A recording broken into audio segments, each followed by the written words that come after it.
এই সরকার সবসময় চোরেদের সরকার, চোরেদের পাশে। সংবিধানের উপরে উঠেছেন নাকি কোর্টের উপরে? মুখ্যমন্ত্রী, আপনি কোর্টের উপরে? মাননীয় মুখ্যমন্ত্রী চোর ডাকাতদের পক্ষে, এটাই সুপ্রিম কোর্ট আবার প্রমাণ করে দিল। অযোগ্যদের যে তালিকা আগে এসএসসি প্রকাশ করেছিল সেই তালিকাকে আবারও চ্যালেঞ্জ করেছে এবং সুপ্রিম কোর্ট বলেছে আবারও নতুন করে সম্পূর্ণ স্পষ্ট তালিকা প্রকাশ করতে। কি বলবেন এই বিষয়ে? দেখুন, একেবারে এটা হওয়ার কথা ছিল, অপরিহার্য। কারণ স্কুল সার্ভিস কমিশন নিজেই জানে যে অযোগ্যদের সংখ্যা কিন্তু প্রায় 5,500 থেকে 6,000। এটা স্কুল সার্ভিস কমিশন তথা সিবিআই তথা বিকাশ রঞ্জন সবাই কিন্তু জানে। কিন্তু কোন কারণে যে বেশ কিছুর অযোগ্যদের মাথায় আশীর্বাদ রেখে তাদেরকে আউট করে দিয়ে 1,806 জনের মাত্র লিস্ট দিয়েছিল। তাও সে লিস্টের মধ্যে শুধু রোল নাম্বার, আর কিছুই বোঝা যায়নি। কারণ এখানেও কিছু ধোঁয়াশা রেখে গেছে যে যাতে তাকে কেউ চিনতে না পারে। এবার তার ফলেই বারবারই কেস হওয়ার পরে এইবারে বিচারপতি সঞ্জয় কুমার কিন্তু এইটাকে ভালো করে ধরেছে এবং তিনি খুব উদ্বেগ প্রকাশ করেছেন, উদ্বেগ এবং অসন্তুষ্ট হয়েছে। তিনি বলেছেন যে এই প্রত্যেকেরই আর বাকি যারা আছে তাদেরকে কেন আপনারা প্রকাশ করছেন না, কি অভিসন্ধি বা আছে? এবং এই যেগুলো প্রকাশ করেছেন এখানে তেমন কিছু তথ্য দেননি।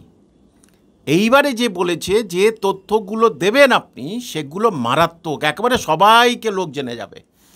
1 নম্বর, তার নাম দিতে হবে, তার বিষয় দিতে হবে, তার ঠিকানা দিতে হবে, সে কেন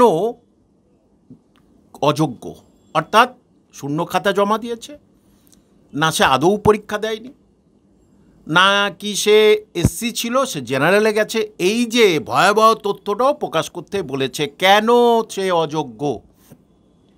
এবং এটা আবার বলছি হওয়া উচিত ছিল অনেক আগে। আর এইটা যদি হাইকোর্টে দিত তাহলে এই কেস এতদিন আসতো না, এত দূর আসতো না। সেই নিজেরা যে চুরি করেছি সেইটা নিজেরাই, মমতা ব্যানার্জি নিজেই বলে দিল চুরি করেছি। তাহলে কেন মাননীয় মুখ্যমন্ত্রী আপনি সবাইকে নেতাজি নোট ডেকে বললেন কারোর চাকরি যাবে না? সংবিধানের উপরে উঠেছেন নাকি কোর্টের উপরে? মুখ্যমন্ত্রী, আপনি কোর্টের উপরে? এইটাই আজকের বিচারপতি সঞ্জয় কুমার পরিষ্কার বলে দিল। 24শে নভেম্বর হিয়ারিং। সুতরাং এই রেজাল্ট বলে দিয়েছে ওখানে কল্যাণ বন্দ্যোপাধ্যায়, রেজাল্ট বার করব সম্ভাবনা আছে নভেম্বরের প্রথম সপ্তাহে। তা নভেম্বরের প্রথম সপ্তাহে বা রেজাল্ট বার করতে পারবে তো? বাকিদের যদি নাম দেয় তাহলে তারাও তো পরীক্ষায় বসেছে, তাহলে তাদের কি হবে? বাকিদের নাম দিতে বাধ্য। এবং বিচারপতি এটাও বলেছে যে এই জন্যেই কিন্তু আরও দুর্নীতি বাড়বে এবং আরও কেস হবে।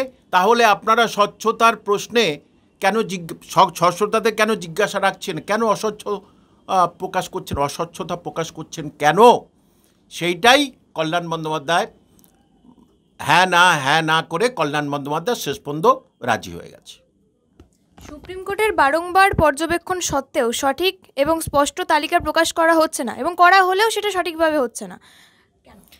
এটা রাজ্য সরকারের সদিচ্ছার অভাব। রাজ্য সরকার যা বলবে স্কুল সার্ভিস কমিশন তাই শুনবে, এটা খুব স্বাভাবিক জিনিস।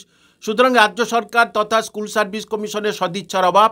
দেখুন, এর আগের হিয়ারিংয়ে মাননীয় বিচারপতি সঞ্জয় কুমার একটা ভালো অবজারভেশন দিয়েছিলেন। তিনি বলেছিলেন ওই যে অযোগ্য আছে তারা কি মন্ত্রী মিনিস্টারদের সব খুব কাছের নাকি? এইটা বিচারপতি সঞ্জয় কুমার অবজারভেশনে বলেছিলেন যে নিশ্চয়ই কি কোনো কিছু আছে তাদের উপরে।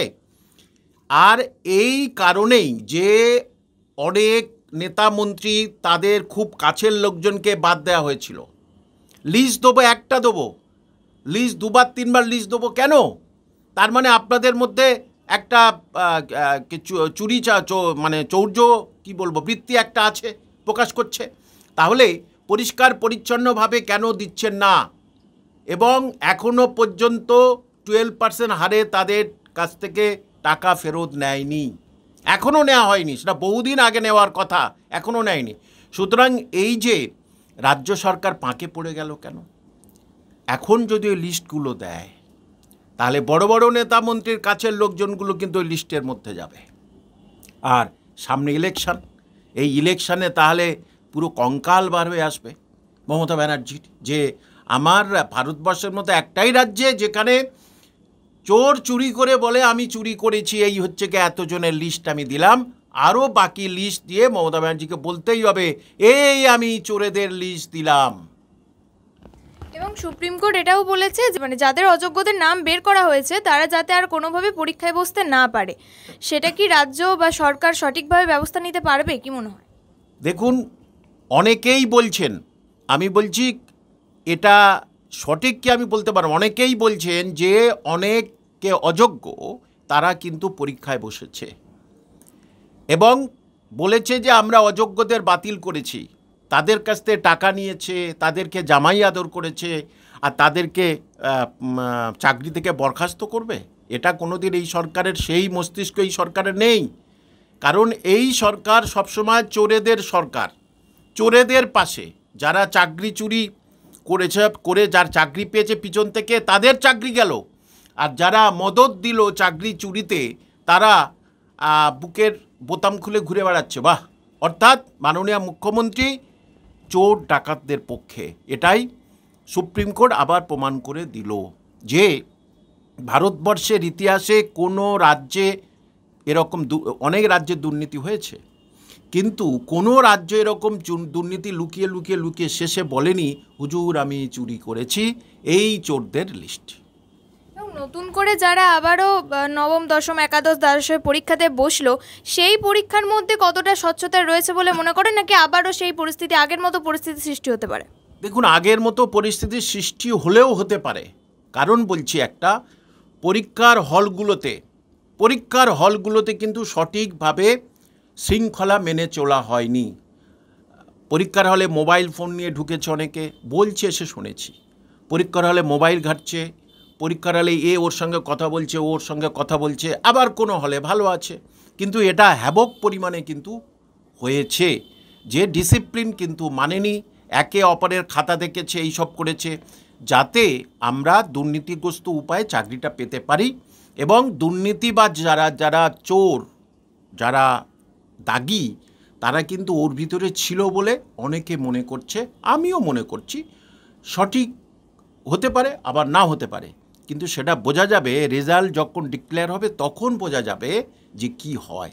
মানে তখনই পরিষ্কার করে বোঝা যাবে যে এই ব্যাপার। আর সবচেয়ে বড় প্রশ্ন হচ্ছে কি, এই সরকারের একদম মান সম্মান সব মাটির সঙ্গে মিশে যাবে, আবার নতুনদের লিস্ট দিতে হবে। তারা তো পরীক্ষায় বসেছে, তাহলে সেই নতুনদের লিস্ট না দিলেই 24শে নভেম্বর ওখানে কথা হবে, ওখানে ধরবে বিচারপতি, রেজাল্ট কিন্তু আটকে যাবে, নিয়োগ আটকে যাবে। এই যে এত দুর্নীতি, আবার পরীক্ষায় বসছে, সেখানেও যদি দুর্নীতি হওয়ার সম্ভাবনা থাকে, সেখান থেকে দাঁড়িয়ে শিক্ষা ব্যবস্থার অবস্থানটা কোথায় থাকছে? পশ্চিমবঙ্গের শিক্ষা ব্যবস্থাটা বাদে সব আছে। শিক্ষা ব্যবস্থা পুরো চিতায় উঠে গেছে।